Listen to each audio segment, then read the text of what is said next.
Okay, so my task today was to, in the program, showed to do a review of 2022. And I don't know, I looked at that after I was given that task and I thought, well, how many people are going to want a real big review of 22? I don't think. But I do have some review, and then I'm going to show what's new at Agronomy RX, what we're up to at our office.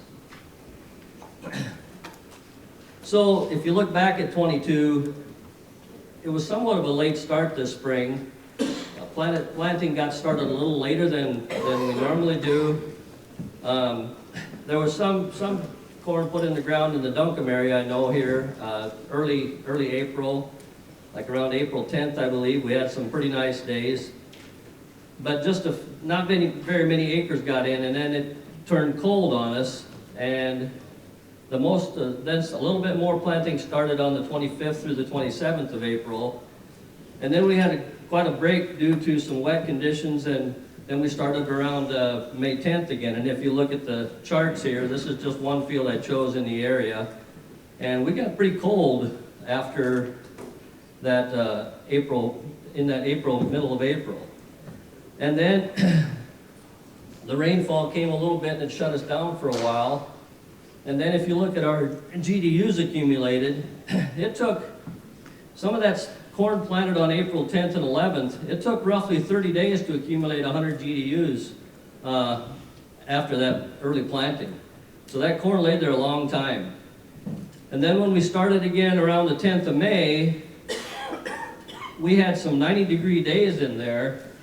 Actually, we had, I think starting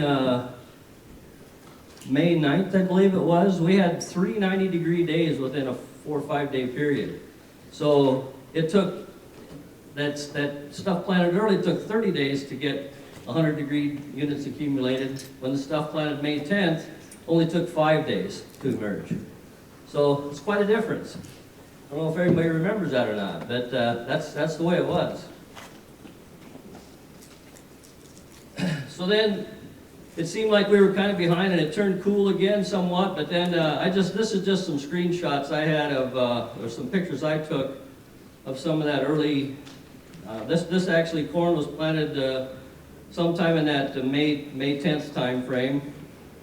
And actually this is a customer of mine that we stream jet apply UAN, ATS, blended with some of the microbes that we use, with some energy products, the microfuel, and cetane is what we used for stabilizing that nitrogen.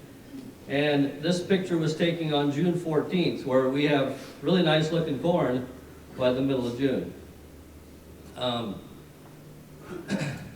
Later on, we came back to this field and wide dropped some more UAN and ATS with cetane. We had a total of 160 pounds of nitrogen for this corn in the season, and we averaged 233 bushels on this particular field. This picture was taken, I think, on June 30th. That same area of the country, just north of town. We got Andy. Andy came to visit for a couple of days, and we went out and looked at some of our progress.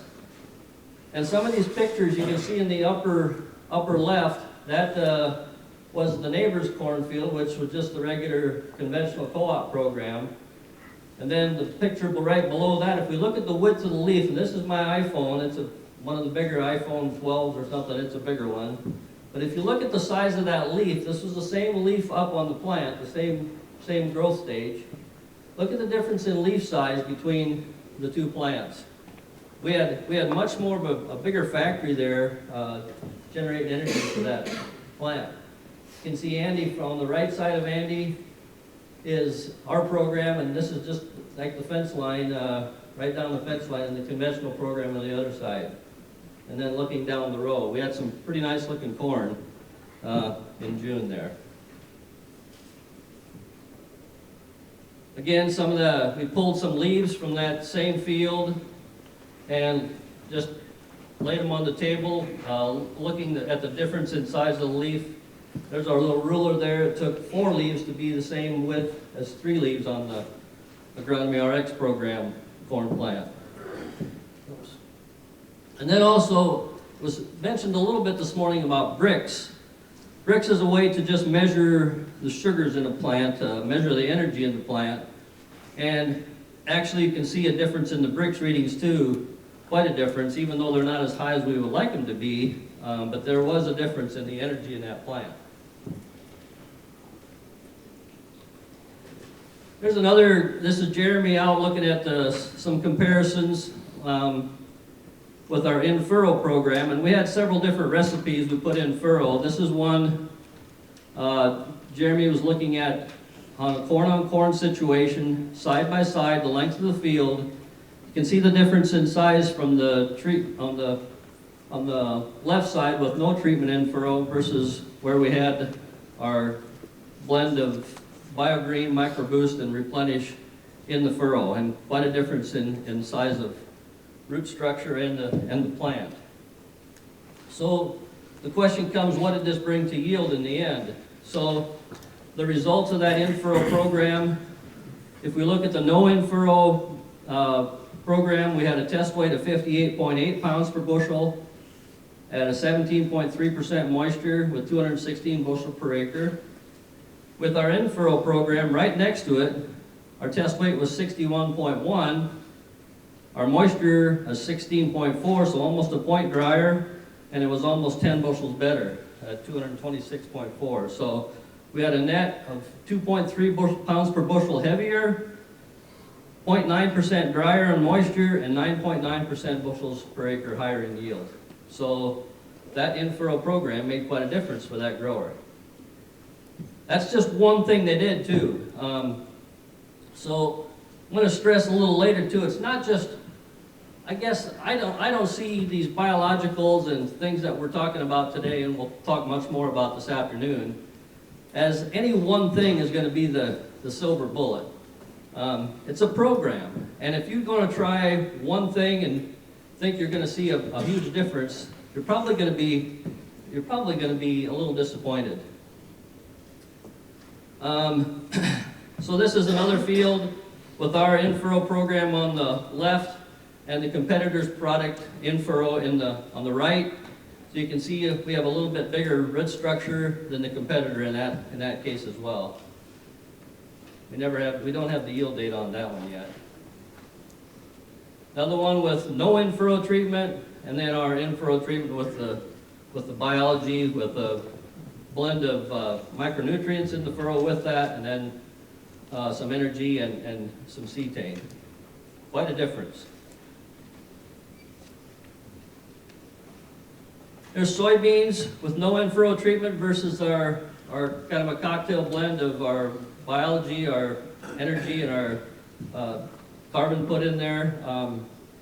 Definitely more roots on the treated in-furrow program, and I think we're one trifoliate ahead of the no treatment. Another topic that's big for this last season is this, what they call the edge effect. How many experience the edge effect in their fields? Quite a few in the room. That's a huge thing this year. I mean, this is just some pictures of some ears a grower brought in to me. The two nice ears, that's a conventional Pioneer hybrid on the two big ears. This whole field was planted to a conventional hybrid. And you see the two ears on the left are in the interior of the field where we had good corn, and the three other ears are on the end rows where we have what's so-called edge effect is. So this is the yield map of that field, where 4 passes along the south edge, the end rows basically, averaged only 40 bushels per acre. South of this field is just about, well, 3/4 of a mile of soybeans. So you saw this all the time, where we had soybeans to the south or to the west or basically on any side, and you had corn next to it. We saw a dramatic reduction in yield. The best area of that field, that little shaded area right there, averaged 244 bushels. So we averaged, that field yielded, or that part of the field yielded 204 bushels better than the end rows because of that edge effect. we're trying to figure out exactly why that's happening, and I don't have the answers, but you know, some people, and it's probably somewhat due to the winds coming off that shorter crop, but sometimes we saw with a CRP field that we didn't see that. So I'm a little bit perplexed on what's really going there, and I don't know, hopefully we can find out a better answer to that someday. Here's some more examples. Again, I had some guys when they're starting their corn, starting on the end rows and getting out there, and we were walking fields through the season thinking we were going to have a pretty good crop of corn, and starting on the end rows, I get calls of, "Jeepers, Larry, what's going on here? I mean, we got 130 bushel corn, or sometimes under 100 bushel corn, and we expected more than this, and here's what we're seeing on our monitor." And luckily, we got to the center of the fields, and it was much, much better than that, but this is the real deal. And you see on this is an 80 just south of Fort Dodge a little ways, where it was definitely low in rainfall.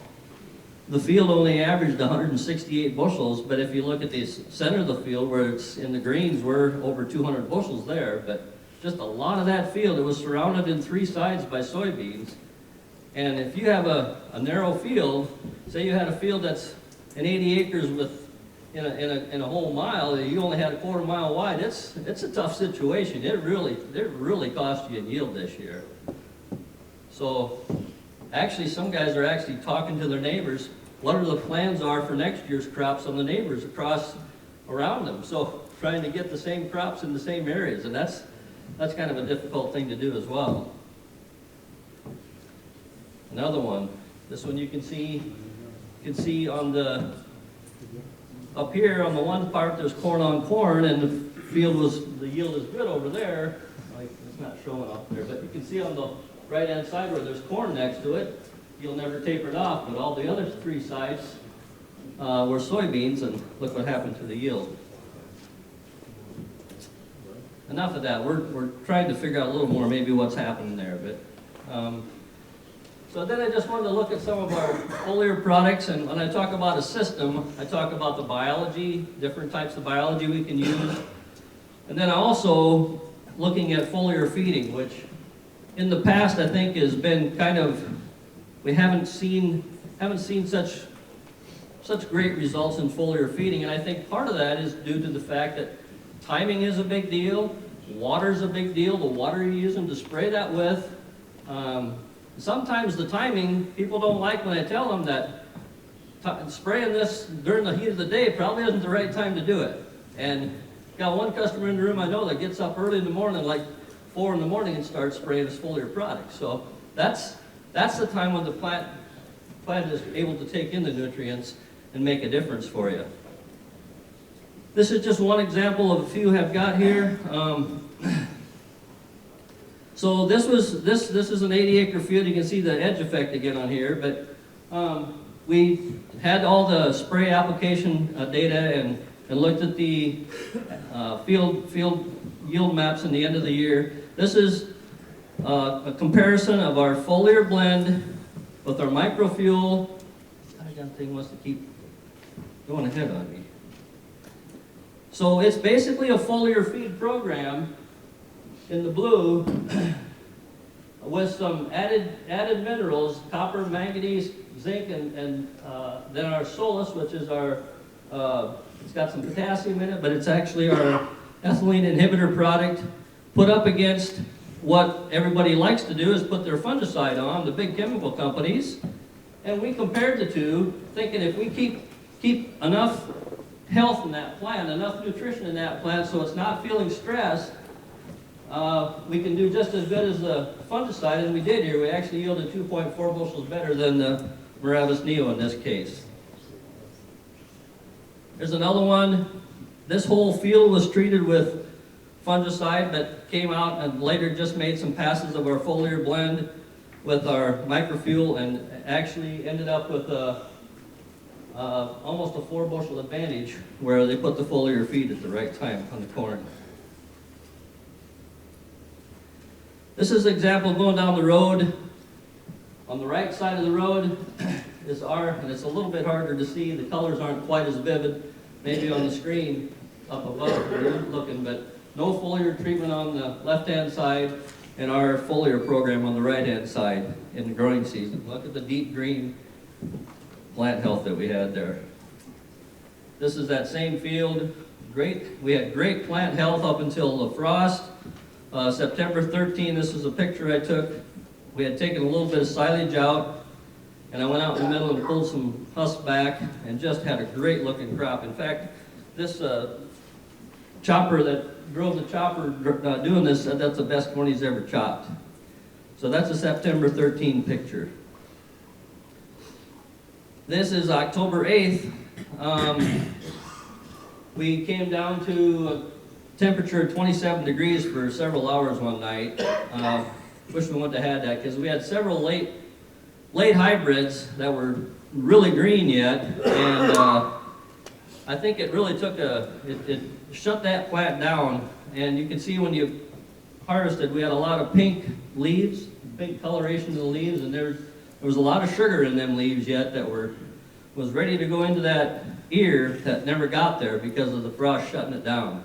So unfortunately, I think it cost us some yield on some of those late hybrids.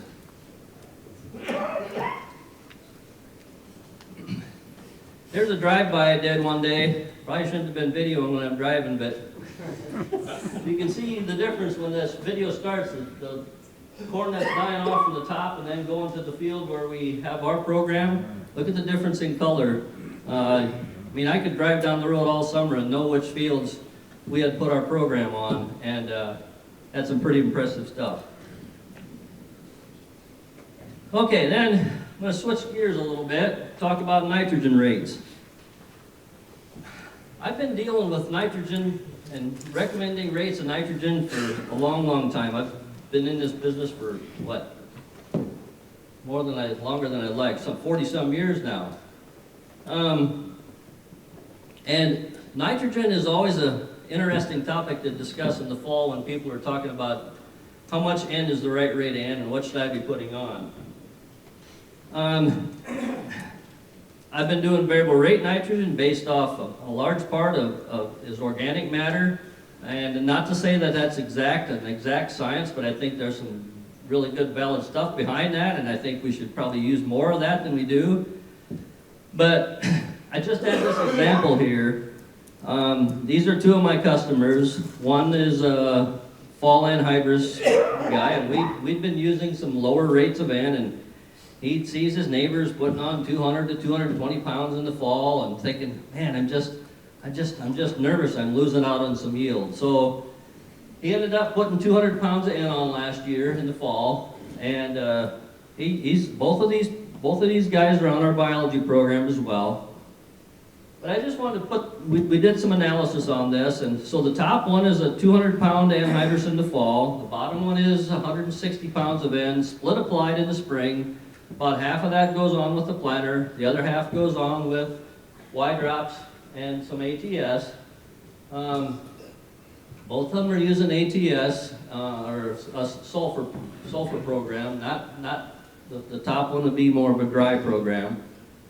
But these are several fields I took that had, just basically no manure on these. We picked fields that didn't have manure history.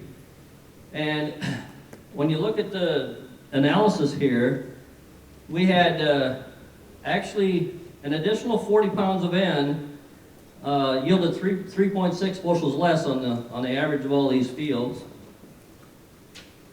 That 3.6 bushels per acre at $7 is negative $25.20 if you figured $7 corn.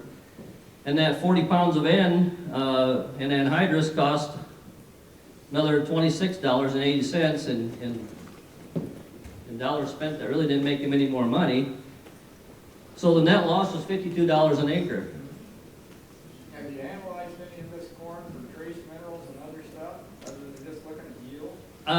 Actually, we are working on that, and Andy's got some stuff in at the lab, and he may show that later today, or that can definitely be brought up later, because we have done that, yes. And then back to the edge loss effect, are you seeing that? You saw it even with your foliar product? Yes. Yes, we did. I've got some ideas. I was just actually thought about this yesterday as I was putting this program together. There's some things I wish we would have tried in that, but at the time we probably didn't know it was going to happen so bad as at the time either. But I think some things we could have done possibly foliar could have maybe helped that nitrate in the stalk turn into a usable form of N2, but it just, we never got that done. And again, did you analyze any of those poorer ears or the better ears for fusarium mycotoxins? And, you know, we don't have the mycorrhizia fungus there or whatever it is. Right. Andy and I have got some samples. I don't know if he tested for that or not. Did you, Andy? Okay. Okay. Thank you. Good points. Hey, Larry, Yes. when you were doing the yield dropping, or water dropping, did you compare like where you leave out the ATS or put it in, see how much effect you were getting from the sulfur? I did not. No, we put it on everywhere. I guess I'm a believer in sulfur, so we did not do that. That would be a good thing to do. It's just, we just don't get it all done when we got the task at hand. We just didn't get it done, no. But I think that is would be important, very important. It would be, yes. I agree. I agree. Yep. Or you had charts, those are all samples from the field, you got a lot narrower range of yield variation on the lower one too. So the bottom list of chart on that, it'd be interesting to see what that looks like. Yeah. Yeah, we did not do that either. And actually, so when we did this, rainfall was short in our area this year too. So we tried to do stuff in the same kind of area, but it'd be interesting to look at the rainfall differences as well. I mean, this was in most of the area from east of, or west of 35, I'd say averaged around 15 inches of rain in the growing season. You get west of 35 and it was considerably more than that, and we saw just tremendous yields over there. I mean, just a little bit of rain at the right time would have made a huge difference.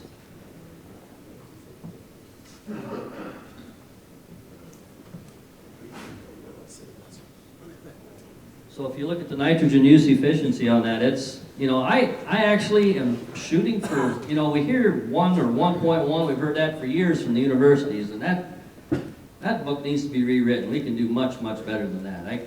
I see stuff down in the 0.6 to 0.8 a lot of times, especially with decent rainfall. So that's a good point. I'm standing here thinking about it. You know, what about the guys east of 35 that had close to 300 bushel yields, some 280 plus bushel yields on fields that didn't do anything different for nitrogen? They got the right rain, they got the right weather, and we got it. One of the things the comment that you made about the efficiency in doing this for 20 plus years now, your comparisons where you're looking at nitrogen efficiency are going to be majorly different if it's a person just starting, let's say, from a conventional program and doing this. I don't recommend them jumping into this immediately. At least give me a year or two, because when you actually bring in the biology, you'll begin to drop immediately. I've dropped it 10 or 20% the first year just because I know I can when we start with these programs, because the biology is that much better at making the systems work. And then over time, as you're into this 5, 6 years at the very most, we are down to like 8.6. Right. And so just so somebody didn't hear what you just said and Right. misinterpret, don't go out there next year and just cut your nitrogen like this without using some of these pieces of the puzzle, because you may be grossly disappointed. Yes. Larry, can you repeat that on the mic so everybody catches that?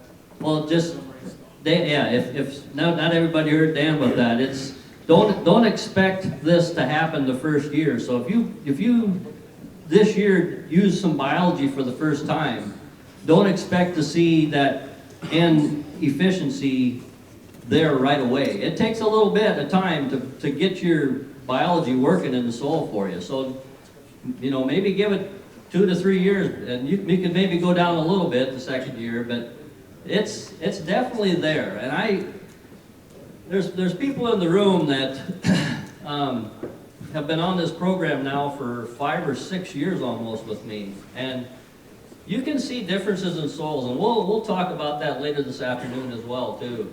But there's definitely some differences happening out there, and some better things going on. Do you know the history of this bottom fields that have been on the program for more than 1 year?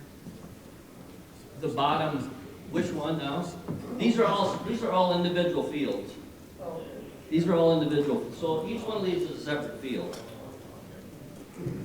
But the one on the bottom, have they been on your program for more than 1 year? Yes, yes. I thought maybe you were trying to sell Pivot Bio, that's what I thought.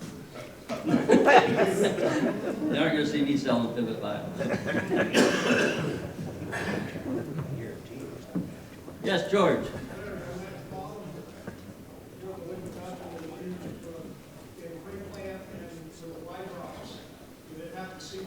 Yes, both of them did, yes. Yes, cetane was used on each application with liquid, yep. Yep.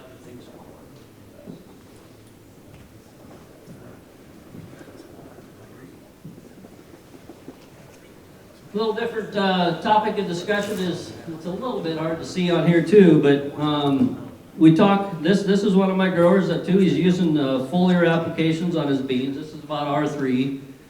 And you can see he's got a 120-foot boom on his sprayer, and I've been telling him, and he listened.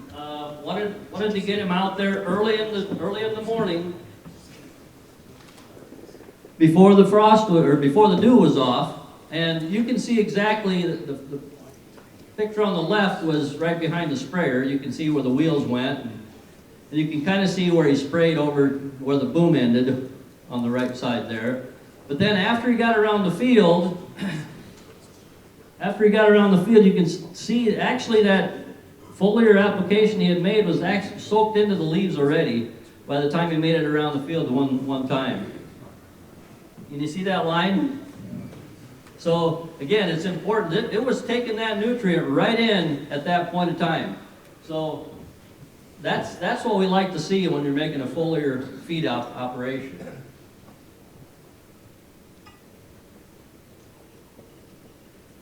Okay, so that's kind of the end of anybody some comments or what we saw last year? When you were talking about the edge effect, Yes. how much of that could really be from soybean herbicide blowing over? Okay, so that's a very good question, and I've questioned that for years. Back in the late 90s when I was working at the co-op and was doing yield analysis, I saw it way back then when we started using Roundup and we were spraying Roundup, killing weeds way into August, back when we first started using Roundup technology. And I saw edge effect back then. It wasn't as severe as it is now, but I do question that, whether it's something, when we're spraying surfactants, when we're spraying fungicide, we're supposed to leave surfactants out when we're doing it early on.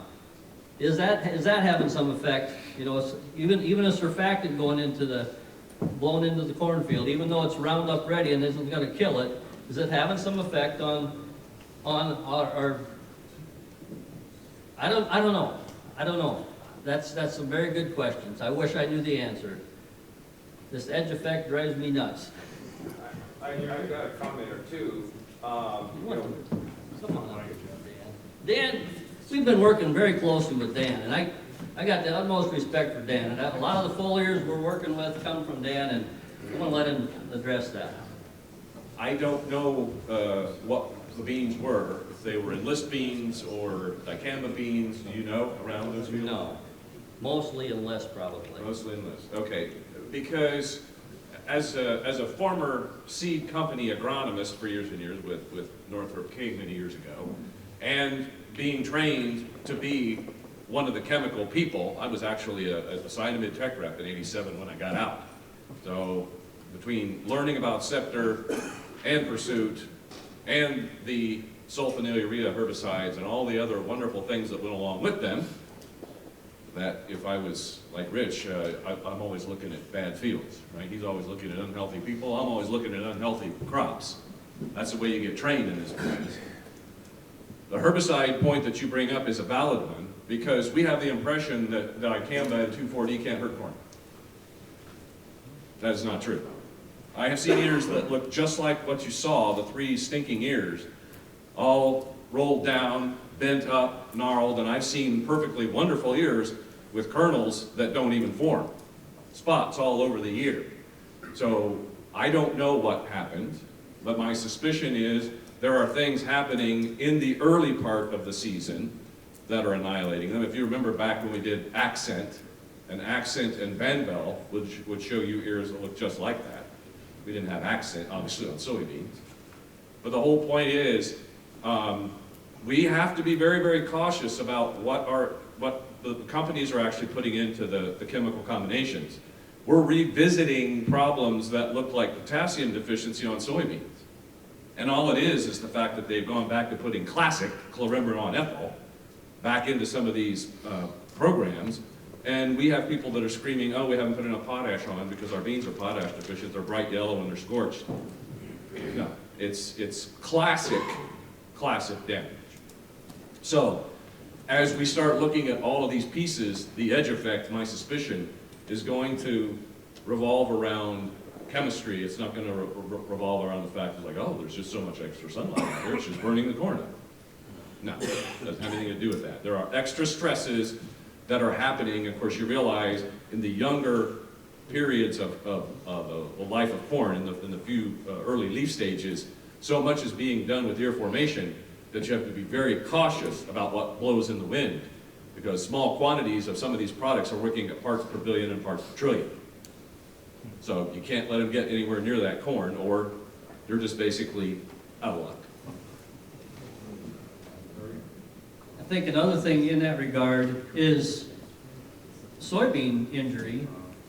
How many people are dealing with dicamba injury on soybeans? I mean, that's a big thing as well. So we have all our regulations on when we can spray dicamba on soybeans, but yet what happened? I know the last couple of years, Diflex is a pretty widely used product in some cases in corn, and we're spraying Diflex in corn later than what we're supposed to spray dicamba on beans.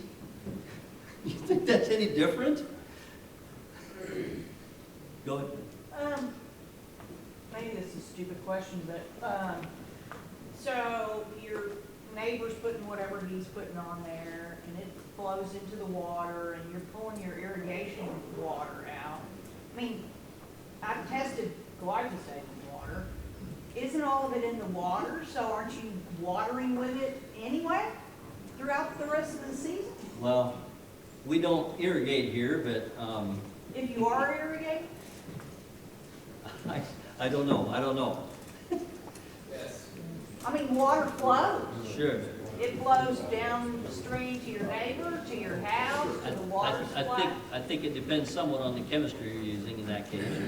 But makes some sense. Bob? Yeah, Larry, on edge of that, I guess I've been working with herbicides quite a few decades. And developed a lot of good friends, but I had a farmer years ago ask me, he was late in getting much of his work done.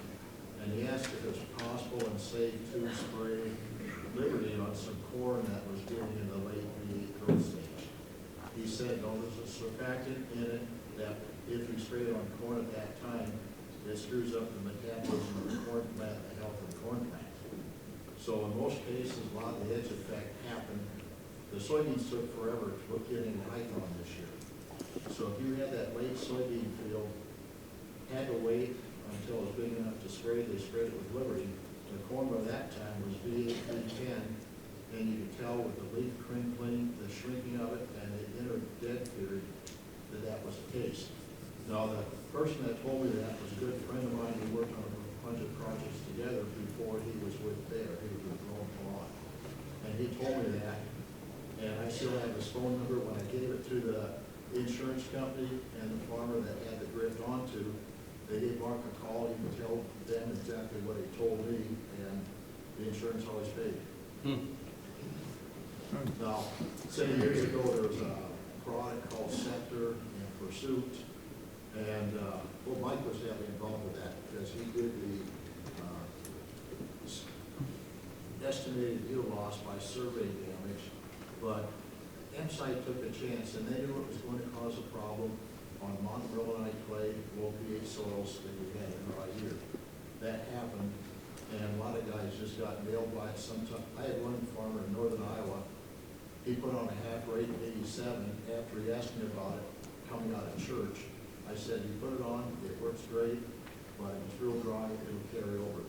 He ended up having 50% yield loss 6 years later on some real low pH soil up in Howard County. And the sticker on it is 95% or 98% could have been avoided if the company had told the truth, and they were thinking about allowing them to put on a product called 1,6-naphthalene hydride, which is a P450 exciter, and it would have stimulated the chemical breakdown system in the plant that would have been yeah. Interesting discussion. I wish I knew more answers. Larry, can I ask one more question? Sure. When the floater comes in from the big company, and that water's hotter than hell in them hoses, and it just fries them, some of those soybean plants, how do you get around from that? Or how do you not have that happen? You know when they burn the ends? Well, a lot of that is from residue from the corn herbicide coming in and coming loose where from the ends of your booms and things. That's what I see with that, I guess, is. Well, how do you get around that? So that don't happen? Well, you gotta get that stuff out of the boom before you put the bean herbicide in. And you need to use a better tank cleaner as well. Actually, even water, Bocce's water would probably help in that situation because you're not gonna get that residue buildup. That is not just because the water's too hot in the No, boom? I don't think so. I don't think so. That's a really difficult situation to actually Fix, because it depends on what the chemistry was in there beforehand, that's obvious. But when you're using something like, maybe let's say atrazine, that's not too big a deal. You can get a little damage from it, but because you're using something that's a fairly high use rate in the big picture of what we have for chemicals. If you have something that's working down in the parts per billion range and it's stuck in the rubber of the tubes or plastic of the tubes, anything like that, it's about impossible to get it physically all out of there because an organic chemical is designed to stick to an organic surface. Both of those are organic. So it'll hang in there for ages. One of the things we saw this year is we noticed that the enlist beans are about as sensitive a bean line to anything else that you can find. Well, that's what we saw. And we saw guys that actually used their own sprayers and had Banvel in the sprayer, went through a clean out process, cleaned ran over 3,000 acres with chemicals in the tank, went back into the enlist fields to put in some late chemicals, and had Banvel damage right on the field. That's how sensitive they are. You see, when they told me that they were going to actually introduce Banvel tolerant beans, I said, I don't think there was anything dumber ever invented in my life. Now, it does fix a lot of problems weed-wise, but soybeans are sensitive to 1/10,000th of the rate of Banvel. So if you think about just a little bit of Banvel in a tank, whether it's in impellers, behind the pump, if it's in the lines, and you spray them, bam, you got Banvel damage on the bean. So it's interesting technology, but it is a perfect example of the monopoly set up to be able to control a system. And that's just the politics behind it. And the guys up in North Dakota years ago said, we're never going to that. We're not going to give them the benefit of the doubt. I said, I appreciate your zeal.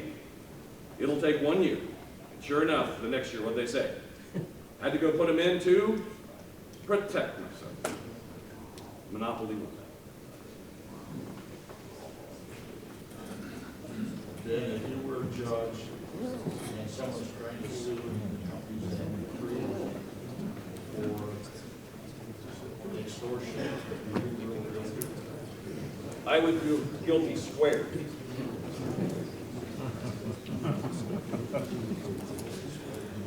Cutting into your lunchtime, I got just a couple things I want to go here over yet, but, so it was an exciting year, other than just all the things we talked about, for Agronomy RX as well. And we've actually began the year with some a new product lineup with our own label, teaming up with some of the finest people I consider in the industry, with integrity and quality second to none. And those people, you'll hear all of them before the end of the day. Vachi and Andy were up here a little bit ago. They're working with us with the biologicals. With that, we're making those products in our own warehouse today. We're not relying on anybody else to produce those for us. I feel very confident in what we got there, and I hope you guys do as well, as far as having good, viable biology when it goes to your fields. Dan Coffin is helping us out with some foliar products and the seed treatment lines. George Sims will be up later after lunch with the Carbon Works energy program, energy products. And then Drew Ewing with Spray Tech. We'll all be up here this afternoon.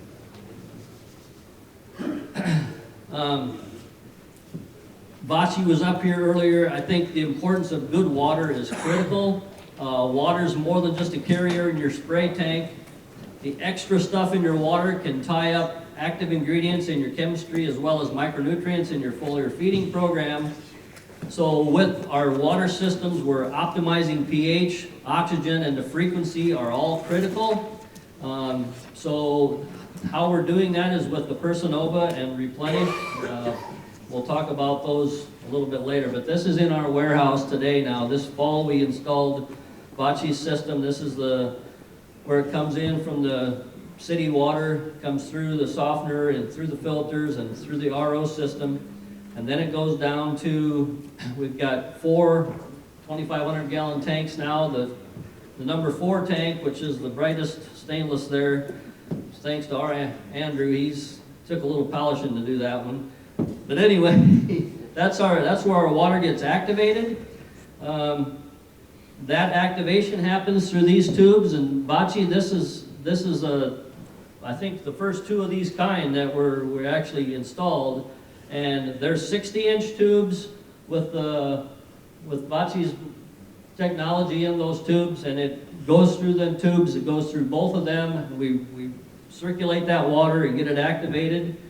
And then once we get it activated, we put it through our systems and into these other tanks, and it goes through some rings as well. And we keep that at about 80 degrees. So we've got today, one of these tanks is full of or nearly full of our biochop product, which is our residue degrading product. So we feed that 2 times a week. We feed those bugs, take samples from there and make sure the bugs are viable yet. So no matter if they're a week old or a couple months old, we're going to make sure we keep those bugs viable, and when it goes to the field, we're going to know they're full strength. So the products we're making in our warehouse today are the Biochop, the BioGreen, and the MicroBoost. And I think everybody's got one of our portfolios ahead of them, and that's the first 3 in the booklet. And then I'm not going to go through all the rest of them, but we've got several foliar products and some of the Carbon Works products in there as well. Some mycorrhiza products from that. We've been working with Myco Gold for almost 10 years now. That's a great product to keep our mycorrhiza healthy and keep it adding that to our seed treatment every year. This is just an example, and Dr. Ulrich this morning was talking about the importance of minerals. This is just some of the minerals in our foliar blend.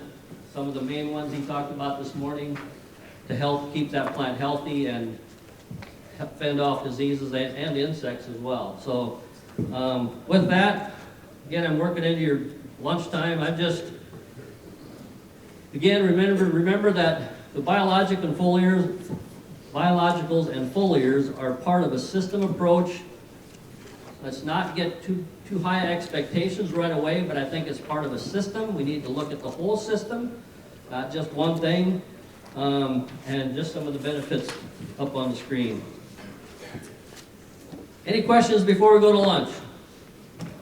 I'm looking forward to this afternoon when we get all these guys. Last night we met at our office. All the speakers this afternoon were at most of them were at our office last night.